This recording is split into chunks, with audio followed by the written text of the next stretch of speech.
नमस्कार, एडुसेट हरियाणा में आप सभी का स्वागत है। Good morning students, how are you all? I hope you all are well. Today we are starting class 9 science chapter matter surrounding us. आपने पिछली क्लासेस में इस चैप्टर को हमने स्टार्ट किया था। आपने इस चैप्टर के 2 भाग कर चुके हैं। तो आइए एक बार क्विक रिवीजन लेंगे कि हमने इस चैप्टर में क्या किया था। तो आज हम करने जा रहे हैं chapter 1 matter in are surrounding. तो आइए इसका एक क्विक रिवीजन लेते हैं कि हमने क्या किया था इस चैप्टर में। सबसे पहली क्लास में हमने इसके मैटर के पदार्थ की डेफिनेशन पढ़ा था कि क्या होता है। पदार्थ एक ऐसी वस्तु है जो कोई भी जगह घेरती है या फिर जिसके पास कुछ मास होता है, कुछ द्रव्यमान होता है। फिर हमने उसकी कुछ प्रॉपर्टीज पढ़ी थी। तो सबसे पहले हमने प्रॉपर्टी पढ़ी थी matter is made up of particles. पदार्थ कणों से मिलकर बना होता है। फिर हमने पढ़ा था पदार्थ के यह कण बहुत छोटे होते हैं। फिर हमने पढ़ा था पदार्थ के कणों के बीच रिक्त स्थान होता है, जिसके कारण हमने देखा था कि जो ग्लास था, ग्लास में जब हमने पानी लिया था उसके अंदर हम जब चीनी या फिर नमक को मिक्स करते थे तो वो तुरंत उसके अंदर मिक्स हो जाता था। पदार्थ के कण निरंतर गतिशील होते हैं। इसके लिए हमने एक्टिविटी की थी कि हमने ग्लास के अंदर इंक को छोड़ दिया था। फिर हमने उसके बाद देखा था कि थोड़ी देर के बाद बिना किसी मूवमेंट के जो इंक है वो पानी के अंदर अपने आप मिक्स हो गई थी। पदार्थ के कण एक दूसरे को आकर्षित करते हैं। इसके लिए हमने एक्टिविटी की थी। हमने चौक को, रबड़ को या फिर पानी को हमने काट कर देखा था। तो हमने क्या देखा था, जब हम रबड़ को तोड़ रहे थे तो हमें ज्यादा फोर्स लगाना पड़ रहा था, चौक को तोड़ रहे थे तो हमें कम फोर्स लगाना था, या फिर आयरन नेल को या फिर लोहे की कील को तोड़ते थे तो हमें और ज्यादा फोर्स लगाना पड़ता था। जिससे हमें क्या पता चला था कि कणों के बीच में क्या होता है, आकर्षण होता है। उसके बाद दूसरी कक्षा में हमने पढ़ा था मैटर के स्टेट्स के बारे में। पदार्थ की अवस्थाएं, 3 अवस्थाएं हमने पढ़ी थी। सॉलिड यानी कि ठोस अवस्था, लिक्विड यानी कि द्रव अवस्था, गैस यानी कि गैस अवस्था। इसमें आप देख सकते हैं हमने एग्जाम्पल लिया था पानी का। पानी को जब फ्रिज में रख दिया जाता है तो वह बर्फ बन जाता है यानी कि ठोस। जब पानी हमारे पास जो नल में आता है वो हमारा लिक्विड स्टेट में होता है, द्रव स्टेट में होता है। और जब हम पानी को उबालते हैं तो वो किसमें परिवर्तित हो जाता है, भाप में परिवर्तित हो जाता है। उस अवस्था को हम क्या कहते हैं, गैस अवस्था कहते हैं। फिर उसके बाद हमने क्या पढ़ा था कि थोड़ा सा स्टेट चेंज के बारे में पढ़ा था कि हम एक स्टेट से दूसरी स्टेट में चेंज कर सकते हैं। आज हम उसको डिटेल में पढ़ेंगे कि एक स्टेट से दूसरी स्टेट में हम किस तरह से चेंज कर सकते हैं। और जब हम उन्हें चेंज करते हैं तो हर विधि को एक अलग प्रक्रिया से जाना जाता है। वह प्रक्रिया क्या है? तो आइए आज की क्लास स्टार्ट करते हैं। तो आज के हमारे विषय रहेंगे अवस्था में परिवर्तन, यानी कि मैटर, जो पदार्थ की अवस्थाएं थी उनको हम किस तरह से परिवर्तित कर सकते हैं, वो किस तरह से एक अवस्था से दूसरी अवस्था में परिवर्तित हो सकती है। तो फिर हम उन अवस्थाओं को अलग अलग तरीके से पढ़ने का प्रयास करेंगे। सबसे पहले हम पढ़ेंगे मेल्टिंग के बारे में यानी कि संगलन। उसके बाद हम पढ़ेंगे वाष्पीकरण के बारे में। उसके बाद हम पढ़ेंगे ऊर्ध्वपातन यानी कि सब्लिमेशन। उसके बाद हम पढ़ेंगे वाष्पीकरण और उसको प्रभावित करने वाले कारक। तो आइए स्टार्ट करते हैं। तो सबसे पहले अवस्थाओं में परिवर्तन पढ़ते हैं। हमने देखा था स्टेट्स ऑफ मैटर थी हमारे पास। 3 स्टेट्स थी, सॉलिड, लिक्विड और गैस। सॉलिड से लिक्विड जाते हैं जब हम, सॉलिड से लिक्विड यानी कि जैसे डायमंड दिया हुआ है, जूस दिया हुआ है, तो डायमंड जो है वो किसका एग्जाम्पल हो गया, सॉलिड का। जूस जो है वो किसका एग्जाम्पल हो गया, लिक्विड का। और क्लाउड जो है वो किसका एग्जाम्पल हो गए, गैस का। तो जब हम सॉलिड से लिक्विड में जाते हैं तो उस विधि को हम क्या कहते हैं, मेल्टिंग।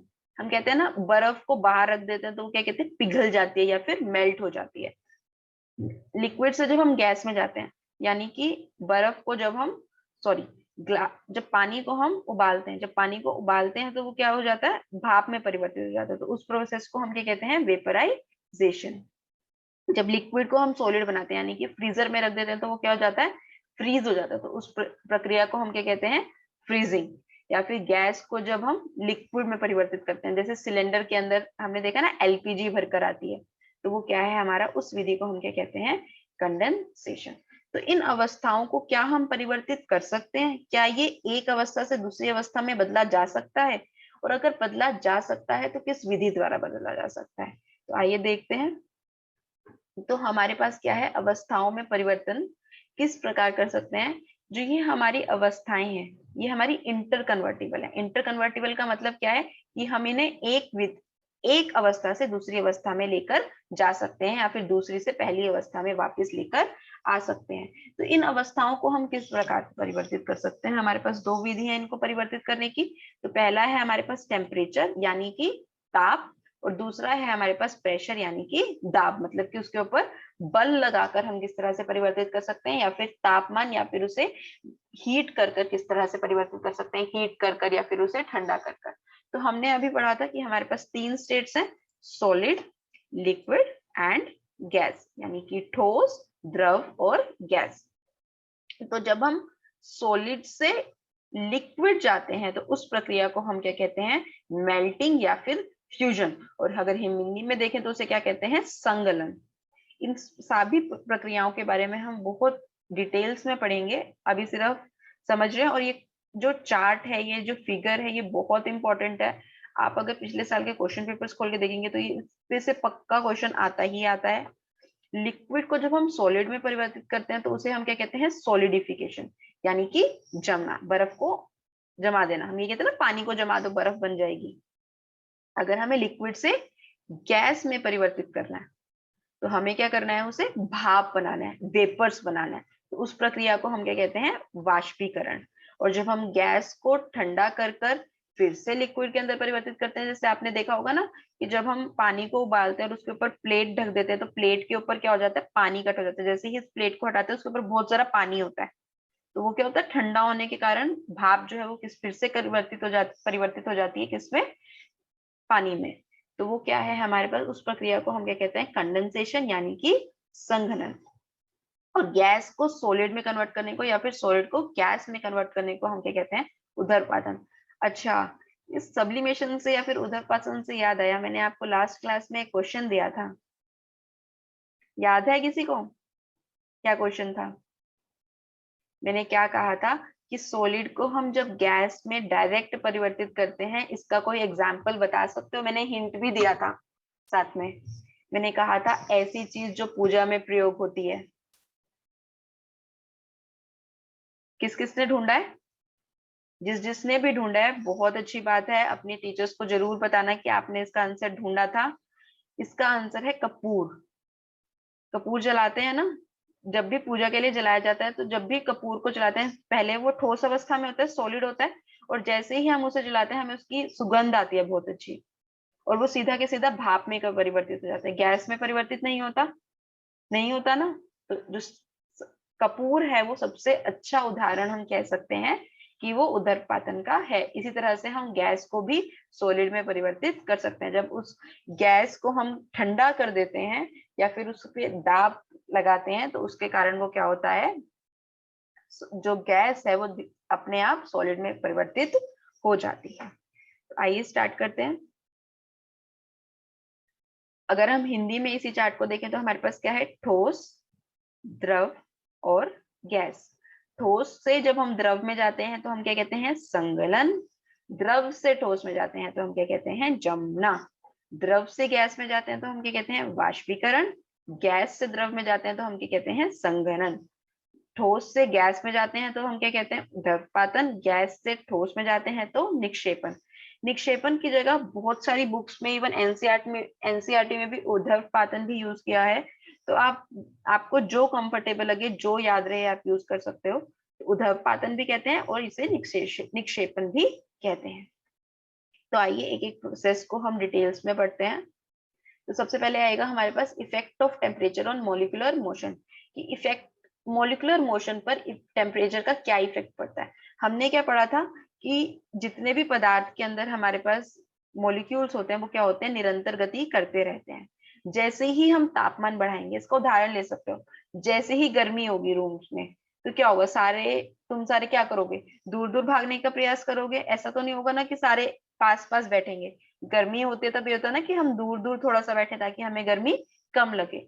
सॉलिड में भी यही होगा। जैसे ही मैं क्या करूंगी? टेम्परेचर को बढ़ाऊंगी। जैसे ही हम तापमान बढ़ाएंगे तो पार्टिकल जो है वो क्या करेंगे? दूर दूर जाने का प्रयास करेंगे। तो सॉलिड, और हमने पढ़ा था सॉलिड में पार्टिकल जो होते हैं वो पास होते हैं, लिक्विड में पार्टिकल जो है वो दूर होते हैं। तो धीरे धीरे क्या होगा? पार्टिकल जब दूर जाएंगे तो वो अपनी अवस्था में क्या कर लेंगे? परिवर्तन कर लेंगे। तो पार्टिकल जैसे जैसे दूर जाएंगे तो वो किस में कन्वर्ट हो जाएंगे, सॉलिड से एक तरह से लिक्विड में, और अगर उनके स्पेस और ज्यादा बढ़ गया तो वो किस में कन्वर्टेड हो जाएंगे, गैस में परिवर्तित हो जाएंगे। और इसी तरह से लिक्विड में भी ऐसे ही होगा, जब लिक्विड कोल्ड है तो उसमें पार्टिकल्स पास पास है, और जैसे ही हम टेम्परेचर को इंक्रीज करेंगे तो मॉलिक्यूल जो है वो दूर दूर जाने का प्रयास करेंगे। तो इससे हमें यही पता चलता है कि टेम्परेचर को जब भी बढ़ाते हैं तो मॉलिक्यूल्स क्या करते हैं, दूर दूर जाते हैं। नेक्स्ट है इसमें हमारे पास सबसे फर्स्ट प्रोसेस, जिसमें हमने क्या करा था, सॉलिड को किसमें कन्वर्ट किया था, लिक्विड के अंदर कन्वर्ट किया था। इस प्रक्रिया को हम क्या कहते हैं, मेल्टिंग, फ्यूजन या फिर संगलन। When a solid is heated, the particles begin to vibrate with greater speed and begin to move freely. जैसे ही सॉलिड को क्या करा जाएगा, हीट करा जाएगा, उसमें उसमें थोड़ा सा ताप बढ़ाया जाएगा, तो क्या होगा, पार्टिकल जो है वो दूर दूर भागने की कोशिश करेंगे, बहुत ज्यादा स्पीड से मूव करेंगे, तो धीरे धीरे क्या होगा, उनके बीच में जो स्पेस है वो बढ़ जाएगा।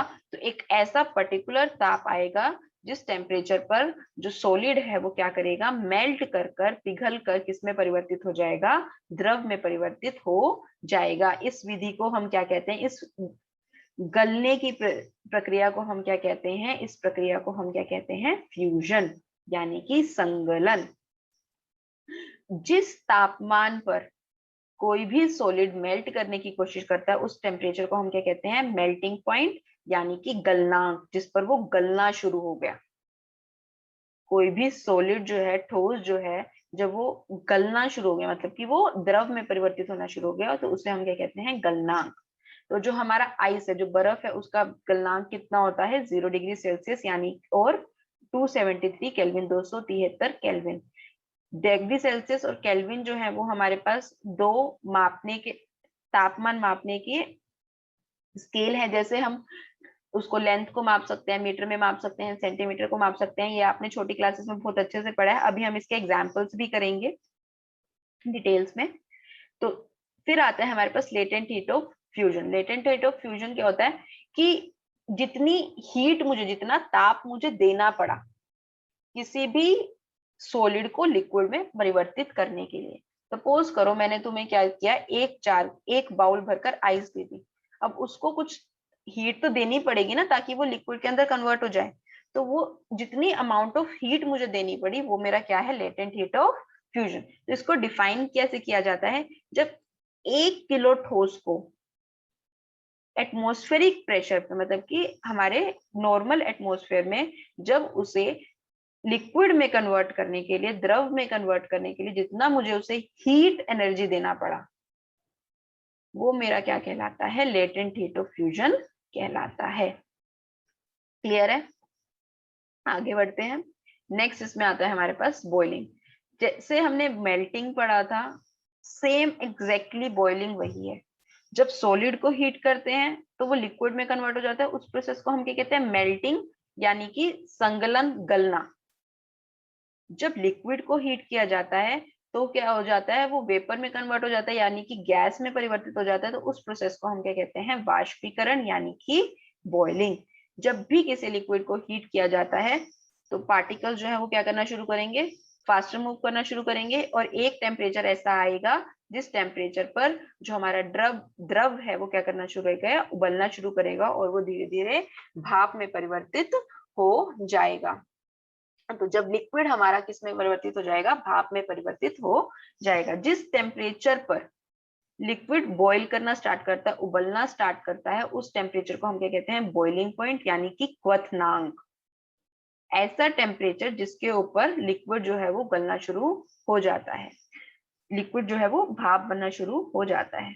तो बॉइलिंग पॉइंट जो है वो वाटर का वो कितना है, 100 डिग्री सेल्सियस यानी कि 373 केल्विन। जब 100 के अंदर 273 को ऐड कर दिया जाता है तो हमें किस पे मिल जाता है, टेम्परेचर केल्विन में मिल जाता है। अभी हमने लेटेंट हीट ऑफ फ्यूजन पढ़ा था, उसमें हमने क्या पढ़ा था कि कितनी एनर्जी हमें देनी पड़ती है 1 किलो ठोस को द्रव में परिवर्तित करने के लिए, वो हमारा क्या था, लेटेंट हीट ऑफ फ्यूजन था। इसी तरह से लेटेंट हीट ऑफ वेपराइजेशन क्या होता है कि जितनी हीट हमें देनी पड़ती है 1 किलो द्रव को गैस में परिवर्तित करने के लिए, वो हमारा क्या कहलाता है, लेटेंट हीट ऑफ वेपराइजेशन कहलाता है। क्या कहलाता है? लेटेंट हीट ऑफ वेपराइजेशन कहलाता है। नेक्स्ट पढ़ते हैं उदर्पातन के बारे में। उदर्पातन क्या है? जब सॉलिड जो है वो डायरेक्ट गैस में परिवर्तित हो जाता है। इसका हमने एक एग्जाम्पल अभी मैंने तुम्हें बताया था कपूर का। और कोई एग्जाम्पल सोच सकते हो? सोचो सोचो, इतनी देर हम परिभाषा करते साथ साथ सोचते भी रहो। तो उदर्पातन में हमने पढ़ा था the change of state directly from solid to gas और gas to solid is called sublimation. जब हम एक स्टेट को सॉलिड को सीधा डायरेक्ट गैस में या फिर गैस को सीधा सॉलिड में परिवर्तित कर सकते हैं, उस प्रोसेस को हम क्या कहते हैं? उदर्पातन यानी कि सब्लिमेशन। इसका एक एग्जांपल हम लैब्स में करते हैं और ये एक्सपेरिमेंट हम लैब्स में जरूर करेंगे जब आप स्कूल आएंगे। तो इसमें हम क्या करते हैं, एक चाइना डिश के अंदर हम क्या लेते हैं? एमोनियम क्लोराइड लेते हैं। एमोनियम क्लोराइड एक ऐसा मटेरियल है जो सॉलिड में होता है और जैसे ही उसे हीट किया जाता है वो किस में परिवर्तित हो जाता है? गैस में परिवर्तित हो जाता है। और जैसे जैसे वो ऊपर जाता जाता है वो ठंडा होता जाता है और फिर धीरे धीरे वो किस में परिवर्तित हो जाता है? फिर से एमोनियम क्लोराइड में परिवर्तित हो जाता है। तो जैसे इसमें हमने देखा चाइना डिश लिया है और इसके ऊपर हमने क्या लगाया है? फ्लास्क लगाया है जिसको हमने ऊपर से बंद कर दिया ताकि जो भाप है वो उसी के अंदर है। तो जैसे ही हम नीचे से बर्नर के द्वारा उसे हीट करते हैं तो एमोनियम क्लोराइड किस में परिवर्तित होता है? गैस में परिवर्तित होता है, लिक्विड में कन्वर्ट नहीं होता। जैसे ही वो गैस में परिवर्तित होता है ऊपर की तरफ उठता है। जैसे ही वो ऊपर की तरफ जाएगा तो क्या होगा? ठंडा हो जाएगा। ठंडा होने के कारण फिर से वो किस में परिवर्तित हो जाएगा? ठोस में परिवर्तित हो जाएगा और फिर वो इसके फ्लास्क की वॉल्स पर क्या हो जाएगा? चिपक जाएगा। ठीक है। अच्छा, सब किसी ने सोचा एग्जाम्पल? चलो हिंट दूं थोड़ा सा। सर्दियों में जब हम गर्म कपड़े पहनते हैं उनको जब गर्मियों में दोबारा रखा जाता है तो उसके लिए हम एक छोटी छोटी वाइट वाइट गोलियों का प्रयोग करते हैं। यस, फिनाइल की गोलियां। फिनाइल की गोलियां डाल के रखते हैं ना ताकि कपड़ों में कीड़े ना लगे। और जब हम जब दोबारा सर्दियां आती हैं, जब हम उन कपड़ों को निकालते हैं, क्या आपको सॉलिड जो है, क्या आपको अपने कपड़े गीले मिलते हैं? क्या आपको कहीं पर भी फिनाइल की गोली का, जब उस अखबार को खोलते हैं या फिर जिस कपड़े के अंदर, जिस पेपर के अंदर रखा होता है उस पेपर के अंदर कुछ मिलता है? नहीं मिलता। तो इसका मतलब क्या है कि जो फिनाइल की गोलियां थी पहले ठोस थी, वो डायरेक्ट किसके अंदर कन्वर्टेड हो गई? गैस के अंदर कन्वर्ट हो गई। वो उन्होंने बीच में कोई भी स्टेट चेंज नहीं किया। तो वो भी किसका एग्जाम्पल है? उदर्पातन का एग्जाम्पल है। नेक्स्ट हम पढ़ते हैं इफेक्ट ऑफ प्रेशर। अभी हमने टेम्परेचर की बात करी थी, अब हम प्रेशर की बात करते हैं। तो अब क्या होगा जब भी मैं किसी चीज पर प्रेशर लगाऊंगी? सपोज करो एक बलून के अंदर हवा भरी हुई है, उस बलून को जब मैं दबाने की कोशिश करूंगी तो पार्टिकल जो है वो क्या करेंगे? और पास आने की कोशिश करेंगे। तो ये तो एक छोटा सा एग्जांपल था। जब गैस के पार्टिकल्स पर प्रेशर लगाया जाता है तो पार्टिकल्स क्या होंगे? धीरे धीरे पास आने की कोशिश करेंगे। और एक टाइम ऐसा आएगा कि कुछ मटेरियल की गैसेज जो है वो किस में कन्वर्ट हो जाएंगी? लिक्विड में कन्वर्ट हो जाएंगी। तो इसका सबसे अच्छा एग्जाम्पल है जो हमारे घरों में एलपीजी आती है। एलपीजी यानी कि liquefied petroleum gas. L P G, liquefied petroleum gas. Liquid भी आ रहा है, गैस भी आ रहा है। मतलब कि पेट्रोल की वह गैस जिसे क्या कर दिया हमने? लिक्विफाई कर दिया, यानी कि उसे किस में कन्वर्टेड कर दिया? लिक्विड में कन्वर्ट कर दिया और उसे इसके अंदर फिल कर दिया। और जैसे ही, अभी तो देखो दाब से इसके अंदर फिल करा जाता है और जैसे ही वो पाइप के अंदर आती है, दाब कम हो गया, वैसे ही वो किस में कन्वर्ट हो जाती है? गैस में फिर से परिवर्तित हो जाती है। तो ये क्या है कि मतलब कि जब उसमें दाब लगाया तो गैस जो है वो लिक्विड में कन्वर्ट हो गया और जैसे ही उसे दाब कम किया तो वो फिर से किस में कन्वर्ट हो गया? गैस में कन्वर्ट हो गया। इसका एक और एग्जांपल है, जब जैसे हमने अभी उदर्पातन में पढ़ा था कि जब सॉलिड जो है वो डायरेक्ट गैस में कन्वर्ट हो जाता है, वो लिक्विड की स्टेट नहीं लेता। तो इसका एक और एग्जाम्पल है जिसे हम कहते हैं शुष्क बर्फ, यानी कि solid carbon dioxide. Carbon dioxide सबने पढ़ा है, हमने रेस्पिरेशन में बहुत अच्छे से पढ़ा है कि हम ऑक्सीजन लेते हैं, कार्बन डाइऑक्साइड छोड़ते हैं, पेड़ हमारी कार्बन डाइऑक्साइड लेते हैं और ऑक्सीजन हमें प्रदान करते हैं। तो कार्बन डाइऑक्साइड जो, जब हम उसे सॉलिड स्टेट में देखते हैं, जब कार्बन डाइऑक्साइड पे प्रेशर लगाया जाता है तो वो किसके अंदर कन्वर्ट हो जाता है? लिक्विड के अंदर नहीं कन्वर्ट होता, वो किसके अंदर कन्वर्ट हो जाता है? डायरेक्ट सॉलिड में कन्वर्ट हो जाता है। इसलिए सूखी बर्फ है, मतलब कि गीली नहीं होती बीच में, तो इसलिए इसे क्या कहा जाता है? ड्राई आइस भी कहा जाता है, यानी कि शुष्क बर्फ। क्योंकि वो गीली तो है ही नहीं। जैसे जो हम पानी की बर्फ देखते हैं वो क्या होती है, गीली गीली फील होती है हमें, लेकिन जो कार्बन डाइऑक्साइड की बर्फ होती है वो बिल्कुल सूखी बर्फ होती है, इसलिए इसे क्या कहा जाता है, शुष्क बर्फ यानी कि ड्राई आइस भी कहते हैं। और जैसे ही हम प्रेशर रिड्यूस करते हैं, जैसे ही प्रेशर कम किया जाता है, तो वो डायरेक्टली गैस में कन्वर्ट हो जाता है, लिक्विड में कन्वर्ट नहीं होता। तो ये प्रोसेस हमारा क्या हो गया, ये प्रोसेस हमारी कौन सी हो गई, सब्लिमेशन यानी कि ऊर्ध्वपातन। आइए आगे पढ़ते हैं। नेक्स्ट आता है इसमें हमारे पास इवेपोरेशन।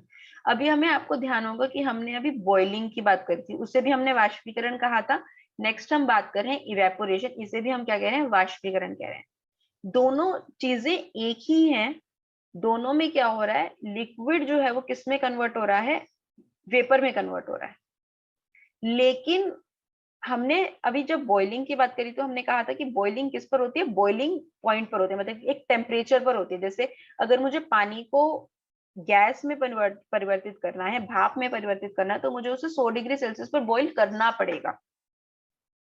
लेकिन अभी हमने क्या देखा है, हमने मोस्टली केसेस में देखा है, जैसे धूप होती है, गर्मी होती है, तो जब हम पानी को छोड़ देते हैं तो धीरे पानी की बाल्टी को या फिर पानी के मग्गे को अगर हम काफी दिनों तक बाहर छोड़ दें, तो धीरे धीरे सन की गर्मी में पानी जो है वो क्या करता जाएगा, इवेपोरेट करता जाएगा, भाप बनकर उड़ता चला जाएगा।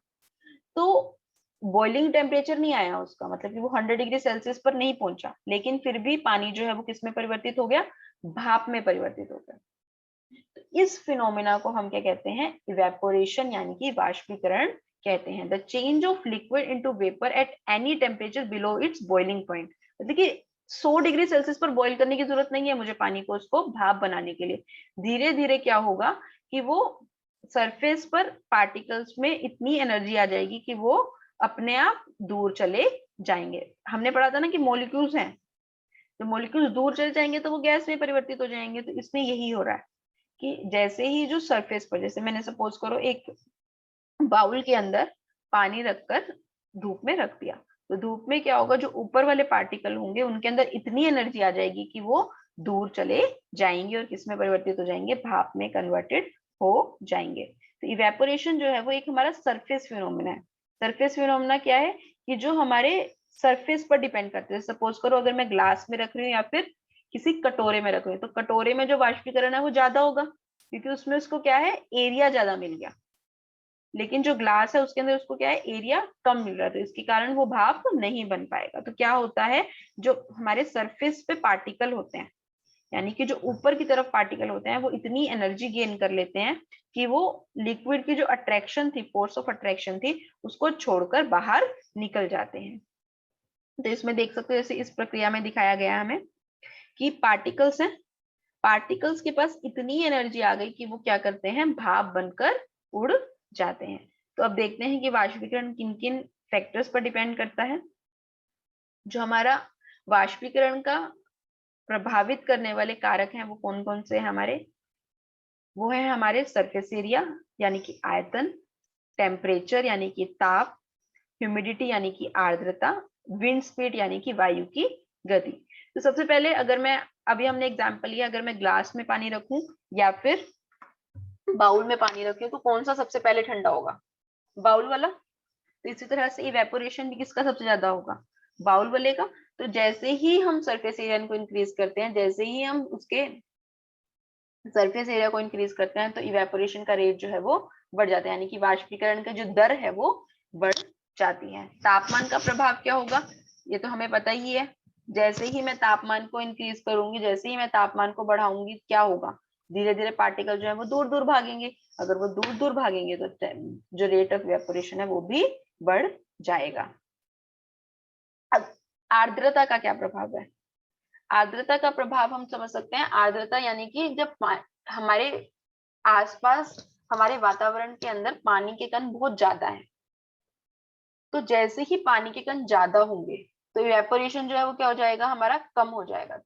हमने देखा भी है कि जब मई जून की गर्मी होती है, शुष्क गर्मी पड़ती है, तब कूलर अच्छी हवा देता है एज कम्पेयर टू जुलाई अगस्त बारिश के मौसमों में। क्यों, क्योंकि ह्यूमिडिटी के कारण क्या होगा, पहले ही एटमॉस्फेयर में इतने सारे पानी के कण है, तो उसके कारण क्या होगा, टेम्परेचर जो है वो लोअर डाउन हो जाएगा और इवेपोरेशन का रेट जो है वो कम हो जाएगा। तो जो आर्द्रता है उसके इंक्रीज होने पर हमारा जो रेट ऑफ इवेपोरेशन है वो क्या हो जाता है, डिक्रीज हो जाता है। वायु की गति का प्रभाव, जैसे ही वायु की गति बढ़ती है जो हमारा इवेपोरेशन है वो क्या हो जाता है, और ज्यादा हो जाएगा, क्योंकि वायु जो है वो पानी के या फिर किसी भी लिक्विड के इवेपोरेशन के रेट को इंक्रीज करेगी। तो वायु की गति से इवेपोरेशन जो है वो हमारा और ज्यादा हो जाएगा।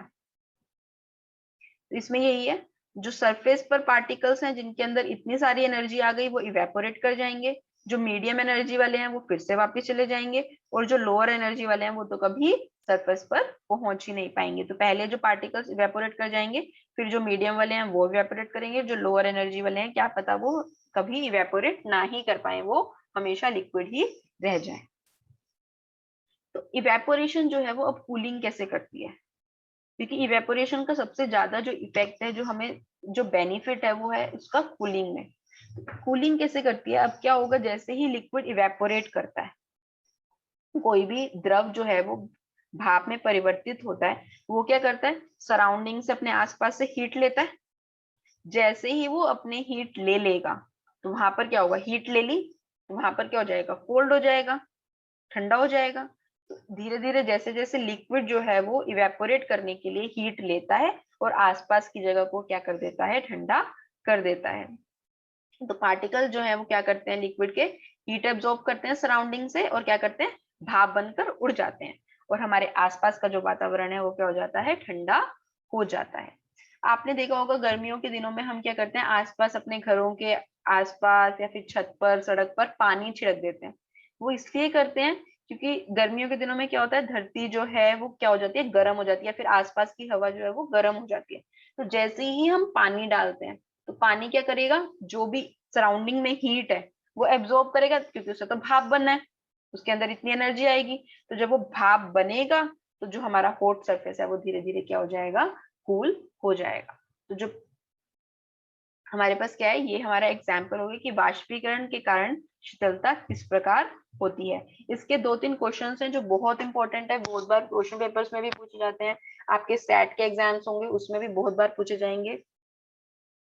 तो इसके अंदर आप देखो किस तरह से करें, अगर हम इमेज से देखें, जैसे ये सपोज करो हमारे पास क्या है, कोई भी जमीन का टुकड़ा या फिर कोई भी वस्तु है जिसके ऊपर हमने क्या डाला हुआ है, पानी डाला हुआ है।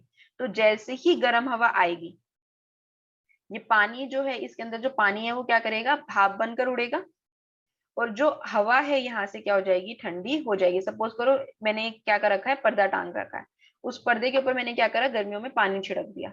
तो जैसे ही बाहर से गर्म हवा आएगी, वो पानी जो है वो क्या करेगा, इतनी एनर्जी गेन करेगा ताकि वो भाप बन जाए और जैसे ही वो भाप बनेगा वो किस में कन्वर्ट हो जाएगा, ठंडी हवा में कन्वर्ट हो जाएगा, वो अपने सराउंडिंग को क्या कर देगा, ठंडा कर देगा। नेक्स्ट है डेजर्ट कूलर, यानी कि जो हम नॉर्मल कूलर अपने घरों में चलाते हैं, उसमें हम बेसिकली देखते हैं, हम क्या करते हैं, वाटर टैंक होता है, एक पंप होता है, उसके साथ हमने क्या किया होता है, दरवाजों पर उसके भूस लगा देते हैं ताकि उसके अंदर पानी जो है वो एब्जॉर्ब होता रहे। तो वाटर टैंक के अंदर हम पानी फिल कर देते हैं, पंप का काम होता है कि वो पानी को एक जगह से दूसरी जगह पर ट्रांसफर करता रहे। तो वाटर टैंक से क्या होगा, पंप में पानी जाएगा, पंप से पानी होता हुआ किस में जाएगा, फिल्टर जो हमने आसपास दरवाजों पर उसके लगाए होते हैं। तो जैसे ही वो फिल्टर गीले होंगे, बाहर से गर्म हवा आएगी, बाहर से कूलर जो है वो क्या करेगा, गर्म हवा खींचेगा, इन फिल्टर के अंदर जो पानी है वो किसके अंदर परिवर्तित होगा, भाप में परिवर्तित होगा। वो भाप जो है वो क्या करेगी, हमारे आसपास के सराउंडिंग को, हमारे आसपास के वातावरण को क्या कर देगी, ठंडा कर देगी, और वो ठंडी हवा जो है वो क्या होगी, हमारे रूम में या फिर हम जहां पर भी बैठे हुए हैं वहां पर आ जाएगी। तो इस तरह से कूलर जो है वो वाष्पीकरण की सहायता से ठंडा करता है। इसके अंदर एक प्रश्न बनता है कि कूलर जो है वो शुष्क दिनों में ज्यादा ठंडा करता है एज कंपेयर टू बारिश के दिनों में। इसका एक रिजल्ट हमने पहले भी डिस्कस किया था कि आर्द्रता ज्यादा होने के कारण जो हमारा वाष्पीकरण की दर है वो कम हो जाती है। इसके कारण बारिश के दिनों में कूलर जो है वो कम ठंडा करता है और शुष्क दिनों में कूलर जो है वो ज्यादा ठंडा करता है। तो आइए इस चैप्टर के कुछ इंपॉर्टेंट क्वेश्चंस करते हैं जो बार बार पूछे जाते हैं। सबसे पहला आता है, why should be wear cotton clothes during summer. गर्मियों में हमें सूती कपड़े क्यों पहनने चाहिए। सोचो, सूती कपड़े क्यों पहनते हैं हम? क्योंकि सूती कपड़े क्या होते हैं, वो हमारे पसीने को अच्छे से एब्जॉर्ब कर लेते हैं। अगर हम सिल्क के कपड़े या फिर ऊनी कपड़े डालेंगे तो वो हमारे पसीने को एब्जॉर्ब नहीं करेंगे। तो हमें ऐसे कपड़े डालने हैं जो हमारे पसीने को एब्जॉर्ब कर लें। तो जैसे ही हम कॉटन के कपड़े डालते हैं और गर्मी में बाहर निकलते हैं तो हमें पसीना आता है। पसीना आने के कारण हमारे जो सूती कपड़े हैं वो क्या करते हैं, पसीने को एब्जॉर्ब कर लेते हैं, यानी कि अपने अंदर समा लेते हैं। जैसे ही पसीने को अंदर समाते हैं तो वैसे ही हमारा जो पसीना है वो किसमें आता है, एनवायरमेंट यानी कि वातावरण के कांटेक्ट में आता है। जैसे ही वो वातावरण के कांटेक्ट में आता है, गर्मी होने के कारण जो पानी है वो क्या कर जाता है, जो हमारा पसीना है वो क्या कर जाता है, भाप बनकर वाष्पीकृत हो जाता है। और जैसे ही वो वाष्पीकृत हो जाता है तो हमारे आसपास हमें क्या लगता है, ठंडा लगता है। हमारी बॉडी जो है वो क्या हो जाती है, ठंडी हो जाती है। तो जैसे अब इस फिगर में भी देख सकते हैं, ये हमारी त्वचा हो गई, इस पर क्या हुआ, हमारे पास पसीने की बूंदें हैं।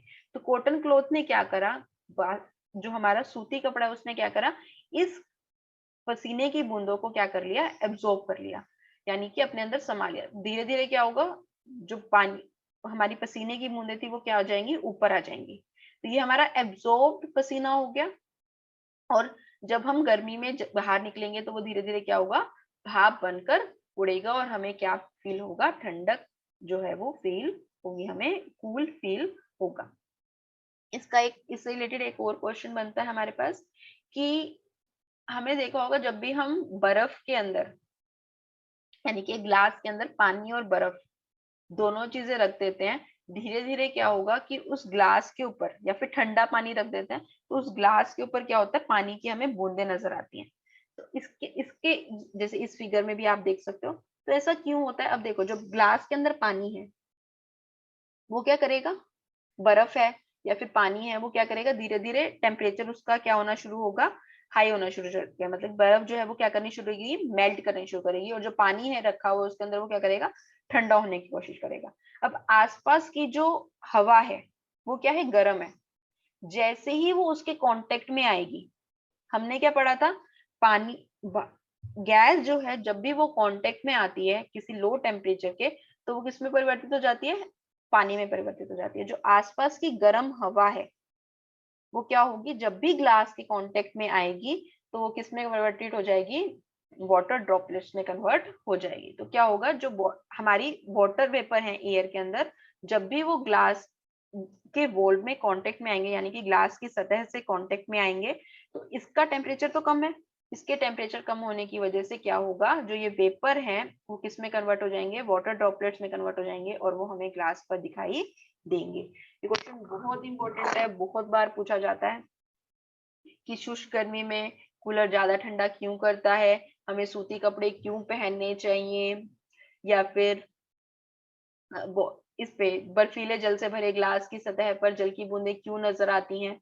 एक दो क्वेश्चन हो रहे हैं, आइए उन्हें डिस्कस करते हैं। अभी हमने डिस्कस किया था कि डिग्री सेल्सियस से केल्विन स्केल में जाने का, या फिर केल्विन, हमारे पास हमने पढ़ा था ना कि दो स्केल्स हैं हमारे पास, एक डिग्री सेल्सियस और एक है हमारे पास तापमान को मेजर करने का केल्विन।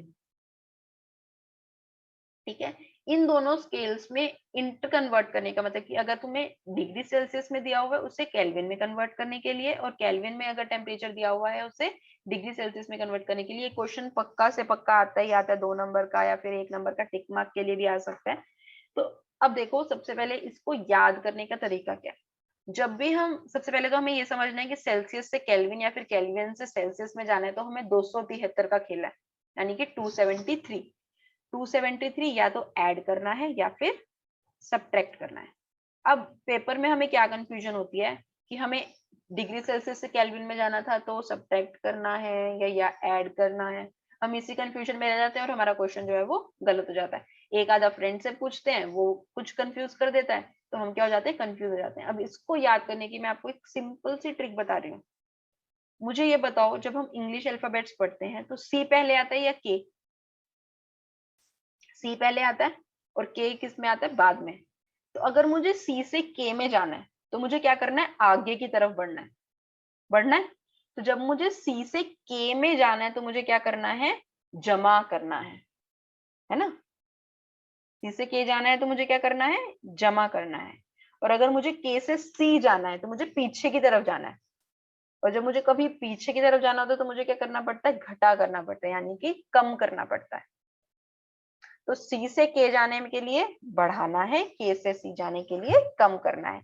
अल्फाबेट से याद रखो, C जो छोटा होता है, K जो है वो बाद में आता है। तो C से K जाने के लिए मुझे क्या करना पड़ेगा, जमा करना पड़ेगा। और K से C जाने के लिए मुझे K जो है वो बाद में आता है, C जो है वो पहले आता है। तो K से C जाने के लिए मुझे क्या करना पड़ेगा, घटाना पड़ेगा। तो आइए क्वेश्चन करते हैं। क्या है हमारे पास, हमें केल्विन को सेल्सियस में कन्वर्ट करना है, सेल्सियस स्केल में कन्वर्ट करना है, केल्विन में हमें टेम्परेचर दिया हुआ है। अभी हमने पढ़ा था K से C जाना है, K से C। अगर K से C जाना होता है तो हम क्या करते हैं, सब्ट्रैक्ट करते हैं, यानी कि घटाते हैं। कितना, 273, किसी भी वैल्यू में से कुछ भी टेम्परेचर दिया, हमें सिर्फ 273 को घटाना है। तो सबसे पहले हमें क्या दिया हुआ है, 293 केल्विन। उसमें से मैंने जब 273 को हटाया तो मेरे पास कितना बन गया, 3 में से 3 गए 0, 9 में से 7 गए 2, 2 में से 2 गए 0। तो मेरे पास क्या आ गया, 20 डिग्री सेल्सियस। आसान है ना। तो चलो अब नेक्स्ट क्वेश्चन करो। 470 केल्विन में से मुझे क्या करना है, डिग्री सेल्सियस में कन्वर्ट करना है। 470 केल्विन माइनस 273 कितना हो गया, 167 डिग्री सेल्सियस। नेक्स्ट है हमारे पास, convert the following temperatures to the Kelvin scale. हमें क्या करना है, टेम्परेचर को किस में कन्वर्ट करना है, केल्विन स्केल में कन्वर्ट करना है। यानी कि 25 डिग्री सेल्सियस से केल्विन में, 373 डिग्री सेल्सियस से केल्विन में। तो हम किस में जा रहे हैं, डिग्री सेल्सियस से जा रहे हैं केल्विन में। तो अब हमें क्या करना है, C से K जाना है। जब C से K जाते हैं तो हम क्या करते हैं, प्लस करते हैं। तो हम क्या करते हैं, ऐड करेंगे 273। तो जब हमें 273 ऐड करना है तो हम क्या करेंगे, जैसे हमें अब किसको करना है, 25 डिग्री सेल्सियस को करना है। तो 25 डिग्री सेल्सियस को जब हम 273 ऐड करेंगे, 5 में 3 प्लस किया 8, 2 में 7 ऐड किया 9, और 2 तो हमारे पास क्या बच गया 2। तो हमारे पास आंसर क्या आ गया, 298 केल्विन। इसी तरह से जब हमें 373 केल्विन को कन्वर्ट करना है केल्विन में, तो हम क्या करेंगे, 273 को ऐड करेंगे। बहुत आसान है, C से K जाना है तो ऐड करना है, K से C जाना है तो सब्ट्रैक्ट करना है। यही चीज करनी है, क्वेश्चन बहुत इजीली हो जाएगा। इस क्वेश्चन को आप सोल्व करके देखेंगे तो आप चेक करेंगे तो आपको आंसर मिलेगा कि आपका आंसर कितना आ रहा है, 646 केल्विन आ रहा है। और एक चीज और ध्यान रखनी है, केल्विन के साथ कभी भी डिग्री का प्रयोग नहीं होता। तो आइए अभी एक चीज और रिवाइज कर लेना जो हमने आज ही करी थी। हमने पढ़ा था कि किस तरह से हम सॉलिड से लिक्विड, लिक्विड से गैस, ये हमने पढ़ा था ना, सॉलिड से लिक्विड जाना है हमें, इस प्रोसेस को क्या कहते हैं, लिक्विड से गैस जाना है। तो आइए रिवाइज करते हैं। अच्छा, तो अब आप अपनी कॉपी में लिखते चले जाएंगे, फिर हम आंसर चेक करते जाएंगे। सॉलिड से लिक्विड जाना है तो हम उसे क्या कहते हैं, अभी आपने अभी कॉपी में लिखा होगा, कहते हैं संगलन। Very good. लिक्विड से गैस जाना है, यानी कि द्रव से गैस में जाना है, इस प्रक्रिया को हम क्या कहते हैं, बी प्रक्रिया को। लिक्विड से गैस, वाष्पीकरण। Very good. गैस से जब हमें लिक्विड में जाना है, जल्दी जल्दी, गैस से लिक्विड, संघनन। लिक्विड से जब हमें सॉलिड जाना है, मुझे पानी को बर्फ जमाना है, तो प्रक्रिया क्या हो गई, जमना। इसी तरह से जब मुझे सॉलिड को गैस में लेके जाना है, सॉलिड में, सोचो सोचो, उधर्पातन। और इसी तरह से जब गैस को सॉलिड में लेके जाते हैं तो उस प्रक्रिया को हम क्या कहते हैं, उसको भी हम क्या कहते हैं, उधर्पातन या फिर निक्षेपण भी कह सकते हैं। जैसा आपको सही लगे वैसा ही याद कर लीजिए। तो आज का ये चैप्टर में से हमें इतना ही याद करना है। Thank you. अपने इस चैप्टर को जरूर रिवाइज करें। जो भी एक्स्ट्रा क्वेश्चंस हैं, जो भी क्वेश्चन आपको कंफ्यूजन होता है, अपने टीचर से जरूर पूछें। Thank you.